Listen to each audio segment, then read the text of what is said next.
Ano pa talaga ang nangyari? Anong ginawa mo? Ito yung CCTV footage sa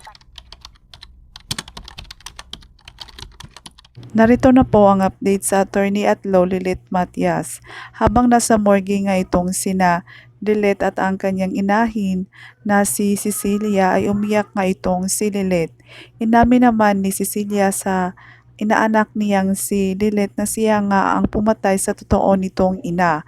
Nagulat nga itong si Lilit sa sinabi ng kanyang inahin na si Cecilia.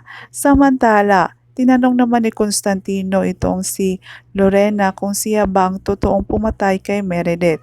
Sinabi naman ni Lorena sa kanyang asawa na si Constantino kung nandoon daw sana siya sa krimen ay hindi daw sana mamatay itong si Meredith.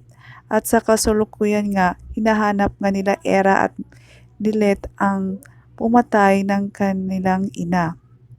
At dito nga may nakuha ngang video sa CCTV footage at nakita nga nila na nandoon nga itong si Manang Ibileng sa pagkamatay ng kanyang ina at hahanapin nga nila ito para alamin kung sino ba ang totoong pumatay sa kanilang ina.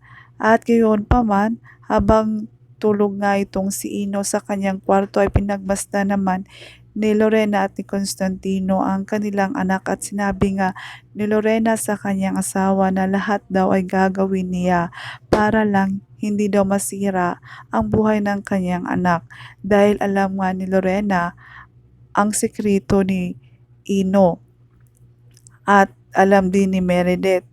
Kaya nga namatay itong si Meredith dahil baka nga siya nga totoo talaga ang pumatay nito dahil takot nga itong si Lorena na masira nga ang buhay ni Ino at yan po ang pakaabangan natin sa attorney Lilit Matias. So, huwag po niyong kalimutan mag-like and subscribe na aking channel. Salamat!